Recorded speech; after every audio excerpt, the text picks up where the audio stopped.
Breaking news shakes the entire region. Moscow's main railway line through Belarus has collapsed, leaving hundreds of fuel trains stranded and triggering a gasoline crisis that is now spreading across Russia's streets.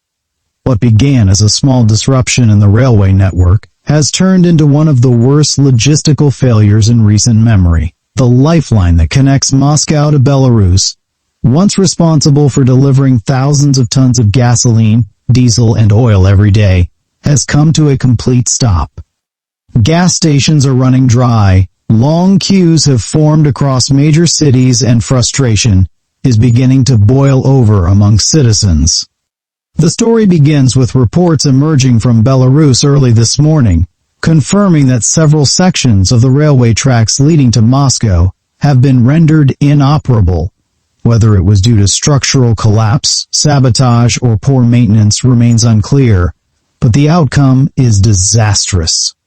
Hundreds of fuel-loaded trains remain immobile, blocked across different junctions and borders, unable to move forward or return. For years, this railway served as one of Moscow's key supply routes, connecting Russia's vast fuel refineries to European trade links through Belarus. Now, with it gone, an entire economic artery has been severed. In Moscow, the effect is immediate and visible. The once crowded streets filled with cars and buses are now eerily quiet. Drivers are lining up for hours at the few remaining stations that still have fuel. Some stations have closed completely, their signs reading, "No gasoline until further notice." Prices have doubled, in some cases tripled, overnight. Panic buying is in full swing. Social media is flooded with videos of fights breaking out in fuel queues, arguments at stations, and people hoarding fuel in plastic bottles and cans. The city that never sleeps is now running on fumes, literally. Inside the railway control centers, chaos reigns. Dispatchers are flooded with calls from stranded engineers, and mechanics are desperately trying to find solutions to move the immobile cargo. There are reports that the communication lines between Moscow and Minsk have become tense, with both sides blaming each other for the collapse. Russian authorities are pressuring Belarus to restore the route immediately, while Belarusian officials insist that years of neglect and overuse by Russian freight have worn the system down beyond repair. The interior of this crisis shows a deeper problem: mismanagement, overdependence, and a lack of maintenance in critical national infrastructure. As fuel supplies dry up, Russia's performance in managing its internal logistics is under global scrutiny. This incident exposes the vulnerabilities of a system that has long relied on centralized supply chains. The Belarus route was the fastest, cheapest, and most direct path for energy transfer. Now, the Kremlin is being forced to reroute supplies through alternative paths that are slower, more expensive, and less secure. For a country that prides itself on self-sufficiency, this breakdown is humiliating. Experts are already warning that if the crisis isn't resolved quickly, it could disrupt not only civilian transport but also industrial output, agriculture, and even the defense sector. Performance failures are visible everywhere. Factories dependent on steady fuel supply are halting production. Long-haul truck drivers are abandoning their vehicles on highways, unable to find fuel. In cities like Smolensk, Kaluga, and Bryansk, local governments have declared emergency fuel rationing. Police and emergency services have been instructed to conserve gasoline and prioritize only essential operations. For ordinary citizens, this means canceled deliveries, disrupted public transportation, and uncertainty about how long their cars can stay on the road. There are also serious safety concerns. Hundreds of trains loaded with flammable gasoline and diesel are standing idle across open tracks. The longer they remain stationary, the greater the risk of leaks, fires, or explosions. Railway workers are working around the clock to monitor temperature levels and prevent overheating.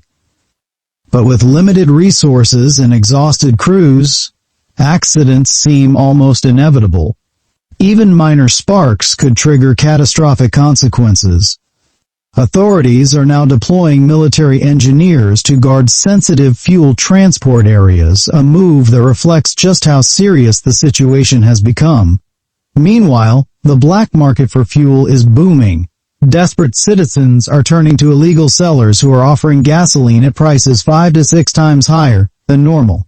People are storing fuel in unsafe containers in their basements and garages, creating a ticking time bomb across residential areas. Fire departments have already reported multiple incidents of explosions and fires caused by improper fuel storage. The government's attempt to control panic has backfired. Every public statement only seems to add more fear and confusion. This entire crisis highlights a larger truth: how fragile even the most powerful nations can become when their infrastructure fails. Russia, despite its massive oil reserves and global influence, is now facing a domestic paralysis because one single route failed. The Belarus railway shutdown is not just a logistical problem, it's a strategic wound. It shows the world that energy power means nothing without reliable transport systems to deliver it. For decades, Moscow used its fuel exports as a geopolitical weapon, but now that weapon is pointed back at itself. The economic price of this failure is enormous. In just a few days, the cost of gasoline in Moscow has risen from 60 rubles per liter to nearly 150 in some regions. Public transport authorities are warning that fares may increase to cover the soaring cost of fuel. The inflation ripple is spreading. Groceries, delivery charges, and industrial products are all becoming more expensive.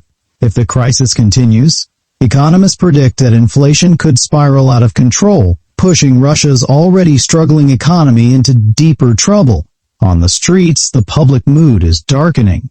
Protests are beginning to emerge in small towns where fuel stations have run completely dry. Truck drivers and factory workers are leading the demonstrations, demanding government action and accountability.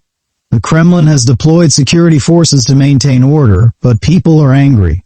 Videos circulating online show frustrated citizens chanting against both Moscow and Minsk, accusing them of corruption and neglect.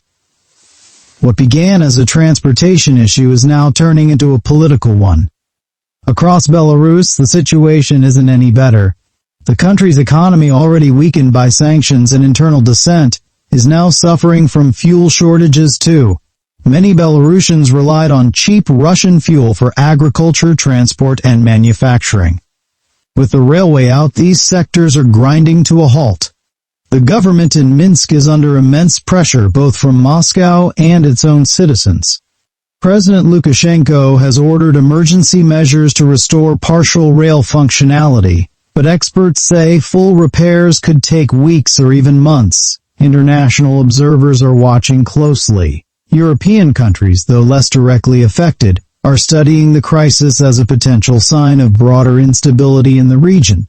If Moscow's fuel crisis continues, it could disrupt export commitments and cause ripple effects across the global oil market. Analysts believe this may also weaken Russia's negotiating power in future energy deals as buyers lose confidence in its reliability. Behind the scenes, the Russian government is exploring temporary alternatives. They're considering moving fuel by trucks and pipelines, but the scale of transport needed is far too large to cover the gap left by the railway. Every additional day without resolution adds more pressure on the economy. Truck routes are limited, and pipelines are already running near maximum capacity.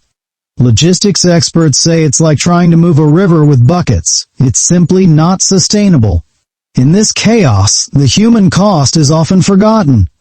Ordinary families are struggling to get to work, farmers can't run their equipment, and small businesses depending on fuel-powered generators are shutting down. Hospitals are prioritizing ambulances and essential services, but even they are warning of fuel exhaustion. The government's emergency reserves are being deployed, but they can only last for a limited time. The fear of total shortage looms over every city and town. What makes this crisis even more alarming is how quickly it unfolded. A few days ago, the system seemed stable, and fuel supplies appeared secure. Now, with one major railway line gone, everything has changed. It exposes a deep vulnerability in how modern nations depend on fragile networks. A single point of failure can paralyze an entire economy. And for a country like Russia, whose strength lies in energy, this breakdown is more than just technical, it's symbolic. In the final analysis, the collapse of Moscow's Belarus railway is not just about trains and gasoline. It's about overconfidence, poor planning, and the illusion of control. It reveals the consequences of ignoring infrastructure maintenance, the dangers of political rivalry, and the fragility of modern systems built on outdated frameworks. Moscow may soon find a temporary fix, but the scars of this crisis will remain. It'll take months, perhaps years, to rebuild trust, restore stability, and convince the people that their fuel supply is once again secure. Until then, Russia's streets will continue to feel the weight of this crisis. Empty roads, silent engines, and the bitter realization that even a superpower can come to a halt when its wheels stop turning. The railway may have collapsed, but what it truly destroyed is confidence. Confidence in the system, in the leadership, and in the illusion of unbreakable power. As the fuel trains remain stranded and citizens line up for the last drops of gasoline, one thing becomes clear: no empire, no matter how mighty, can function without motion. And in Moscow, that motion has stopped.